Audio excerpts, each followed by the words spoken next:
O caso da Avenida Epitácio Pessoa. O motorista do carro branco, você tá vendo aí nas imagens aí, ele que se envolveu no acidente da última terça-feira na Avenida Epitácio, subindo na contramão em alta velocidade. Ele se apresentou ontem na central de polícia, ele foi acompanhado de um advogado, foi ouvido e liberado. Deixa eu trazer Thaís Alencar. Coloca Tatá. Thaís Alencar com essa informação lá. Motorista de aplicativo Raul Queiroga, de 27 anos de idade, se apresentou aqui na central de polícia. Ele chegou acompanhado do advogado e, após falar com o delegado, ele saiu. Entrou em silêncio, saiu em silêncio. Aliado às provas periciais e testemunhais existentes nos autos, no bojo dos autos, é que nós vamos analisar, o delegado de polícia, a autoridade policial, com análise técnico-jurídica, que vai chegar à sua conclusão e vai ver qual foi a tipificação penal e o possível indiciamento, né? O acidente envolveu 2 carros flagrados em alta velocidade e na contramão durante a madrugada dessa terça-feira na Avenida Epitácio Pessoa. O motorista do carro onde Josinaldo estava, Eliezer Bezerra, de 25 anos, foi socorrido em estado de saúde considerado grave para o Hospital de Emergência e Trauma. A perícia acredita que o condutor não utilizava cinto de segurança, pois o corpo dele foi projetado para fora do veículo. O motorista que conduzia o carro branco chega a descer após o acidente. Olha as vítimas, mas vai embora sem prestar socorro. Ele aparece também em outro vídeo, discutindo com o porteiro de um prédio e deixa o local em alta velocidade, também na contramão. O suspeito foi identificado e se apresentou para a polícia. São vários capítulos, né, que a gente vai começar a narrar a partir de agora sobre esse caso. Ontem, o Raul, ele se apresentou, o Raul Queiroga se apresentou ontem, estava com o advogado, né, o advogado de defesa, conversou com o delegado, daí então foi liberado. Não tinha flagrante, né, foi liberado. Agora começa-se a aparecer vários fragmentos dessa novela e a gente vai começar a apresentar para você aqui. Por exemplo, ontem a gente conversou com o advogado do Raul, ou seja, o Getúlio Machado. Assim que o cliente dele se apresentou, ontem a gente conversou com o advogado. Vamos ver o que é que disse o advogado do Raul. O que é que disse o advogado? Ele falou que realmente aconteceu. Houve uma colisão prévia, né, do veículo Costa no dele, e ele foi atrás do veículo porque o veículo bateu no carro dele e evadiu-se sem dar nenhuma explicação. O cara entrou na contramão e ele entrou, obviamente, os dois estavam equivocados, houve um acidente. Ele veio prestar os esclarecimentos, pôs o carro dele à disposição, inclusive vai ser periciado. O que está no processo é que ele não ingeriu bebida alcoólica. Então eu acredito no que está no processo. Ele está aqui tranquilo, de cabeça erguida, está preparado para responder o processo de um equívoco que ele cometeu, confessou aí tudo o que havia de ser confessado perante a autoridade policial. Então agora a gente vai aguardar o andar do processo para saber o que vai ser realmente imputado a ele e o que ele vai responder perante a justiça. Eu disse que, independente de mandado de prisão, ele iria se apresentar como fez, e decisão judicial ou requerimento de autoridade policial se cumpre. Então a gente está aqui para cumprir com o que nos cabe perante a justiça. Não existe mandado porque, nesse primeiro momento, não há nenhum requisito de prisão preventiva. Ele se apresentou espontaneamente, é réu primário, tem endereço fixo, ainda está se apurando se foi um acidente de trânsito, se vai ser homicídio culposo ou se realmente foi um acidente, se ele teve culpa, se teve dolo. Então isso se faz dentro do processo. Então isso não se faz necessário uma prisão preventiva, considerando que a prisão preventiva ela tem os requisitos objetivos para que o réu, no caso ainda investigado, possa ser preso preventivamente, o que não é nem de longe o caso desse processo. Você viu aí o que disse o advogado do Raul, tá? O que disse o advogado do Raul. O Raul entrou pela porta da frente, conversou com o delegado e saiu. Na saída a gente conversou com o advogado do Raul. E o Eliezer que está internado, lá no Hospital de Emergência e Trauma. O Eliezer que está internado, que é a outra parte, está internado, está em coma, está lá no hospital, mas já tem advogado constituído. E a gente foi atrás do advogado do Eliezer também. Você vai ver o que disse o advogado do Eliezer a Flavinho. Cadê? Bota aqui. O outro lado da história. Pois é, eu converso agora com o advogado do Eliezer, Adailton Dutra, que conversou agora há pouco com o delegado Luiz Coutrinho. Doutor, o que é que foi tratado nessa conversa com o delegado? Como a defesa de Eliezer está se comportando diante das investigações? Bom dia a todos. Vim conversar de forma informal com o delegado, dizer que estava à disposição para qualquer esclarecimento, deixar a família, informar que a família do Eliezer também, né, está à disposição para cooperar com as investigações. Ele nos atendeu muito bem, está numa dinâmica muito grande, ouvindo as pessoas que já foram intimadas para cooperar com a apuração dos fatos. E, a priori, foi essa conversa que eu tive com ele, né, para saber como estava o andamento do procedimento e me colocar, como também colocar a família à disposição para cooperar com a investigação. Doutor, o Eliezer ainda continua internado? Como está o estado de saúde dele? Ele já conversou com o senhor, alguém da família? O estado dele continua o mesmo, né? Um estado muito grave, né? Ele foi vítima de politraumatismos. Passou por uma cirurgia, existem outras cirurgias já agendadas, né? Cirurgias ortopédicas que serão agendadas ainda, mais uma cirurgia no tórax para retirada e extração do baço, está usando um colar cervical por conta de uma lesão também na coluna e está em coma induzido e entubado, né? Esperando aquele período crucial de 72 horas para reagir às intervenções da equipe médica. O senhor, no caso, conversou com a família, né? E o que é que a família fala sobre aquele dia, ou seja, da noite da segunda para a terça-feira, ou melhor, da noite da terça para a quarta-feira? O que aconteceu? Que horas Eliezer saiu de casa? De quem é o veículo que ele estava? O que a família conta? A família diz que ele saiu de casa.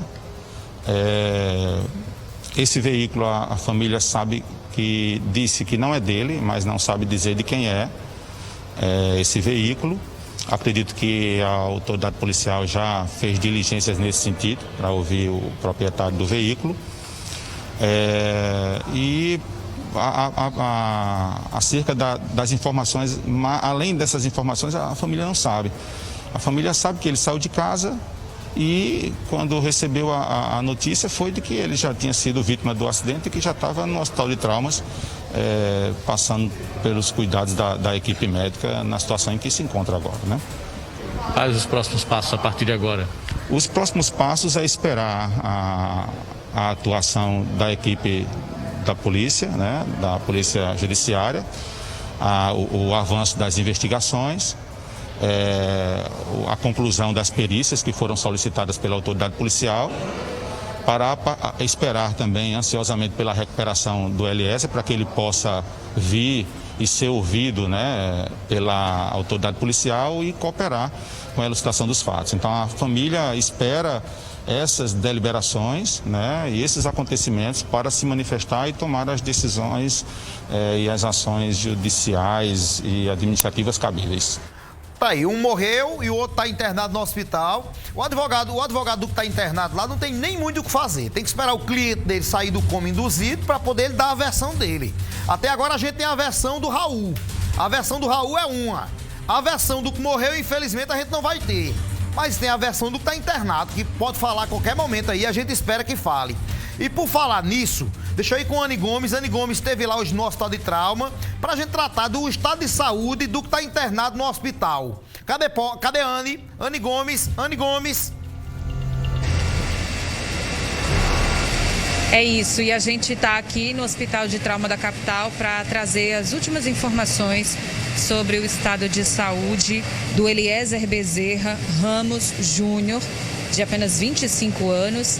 Eliezer, para relembrar para você de casa, ele era o condutor do veículo que se envolveu aí no acidente que vitimou aí o Nininho.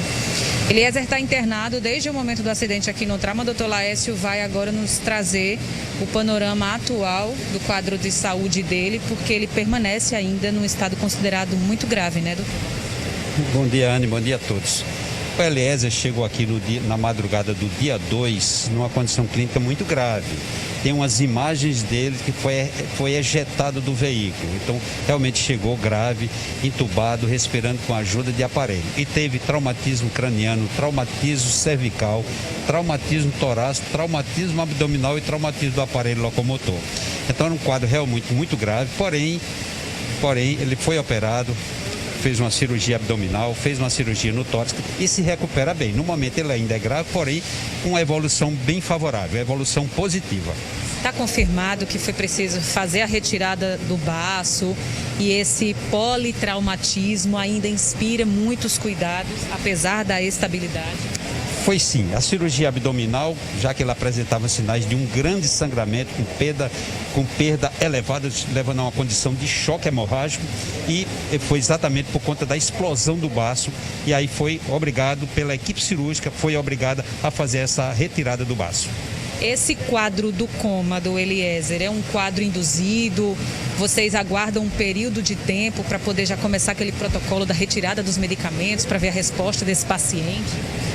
É isso mesmo, não é um coma induzido, ele está sob efeito de sedação, mas está em coma pelo trauma cerebral. O trauma cerebral levou a uma condição de inchaço e não é de tratamento cirúrgico, mas é de tratamento clínico avançado, que haverá sim a possibilidade de regressão desse inchaço cerebral e ele até evoluir sem sequela neurológica. É possível sim. Mas para o estado de saúde total dessa vítima, hoje é impossível dimensionar aí as possíveis sequelas, né, doutor? Do ponto de vista neurológico, dado o trauma que ele sofreu, que foi esse inchaço cerebral, normalmente os pacientes jovens evoluem com uma melhora significativa e muitos deles sem sequelas. Porém, só o tempo poderá mostrar, porque ele ainda está sob efeito sedativo. É necessário para que o cérebro tenha repouso nesse período, 72 horas ou até mais, 96 horas ou mais, porque são feitas tomografias seriadas. Todos os dias ele faz uma tomografia de crânio para avaliar essa evolução. E no momento exato que essa tomografia apresentar a situação que autoriza a retirada da sedação, o faremos de forma lenta, mas o faremos. Doutor Lécio, muito obrigada pela disponibilidade de sempre estar informando, né? Não só para a gente da imprensa, mas para toda a sociedade.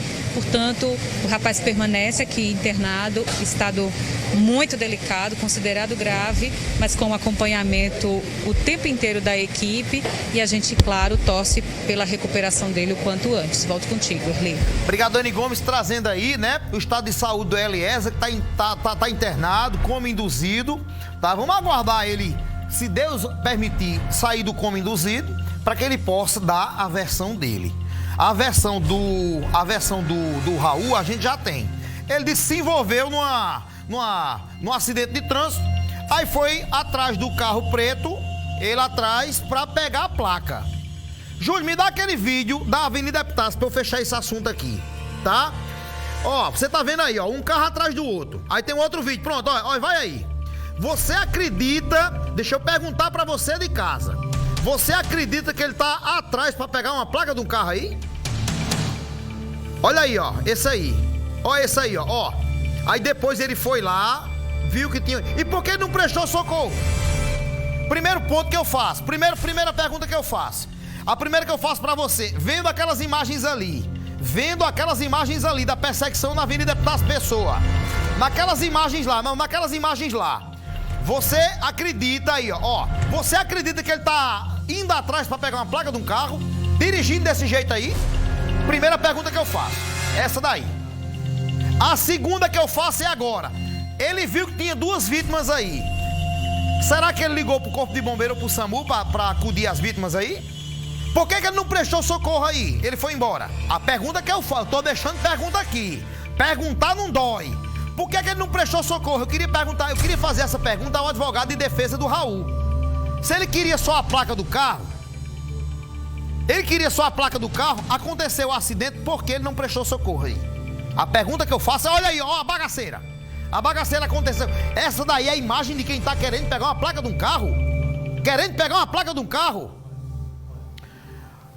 E tem, ó, lá em cima do vídeo tem outro veículo lá em cima, ó. Ó, aquele carrinho lá em cima, aquele vermelho ali. Ó, Júlio, tu acha que o delegado O delegado não vai atrás daquela testemunha ali não, Júlio. Ó o carrinho lá em cima do vídeo, ó, pisou no freio quando ele viu, ó. A bagaceira lá em cima do vídeo, ó, por trás da árvore ali, ó. O carrinho lá em cima, ó, pisou no freio, acendeu a luz. Tu acha que o delegado não vai atrás daquela testemunha? Olha, vem pra cá. Muitos capítulos dessa novela aqui a gente ainda vai mostrar, viu? Vamos lá. Do 11h52, ó, o homem foi preso com armas e um aparelho telefônico que podem ser produtos de roubo. Ô, Júlio, é esse aí, Júlio? A prisão aconteceu, cadê Flavinho? Aconteceu lá no Cristo Redentor. Cadê Flavinho? Vai, Flavinho. A prisão aconteceu na manhã desta sexta-feira no bairro do Cristo, com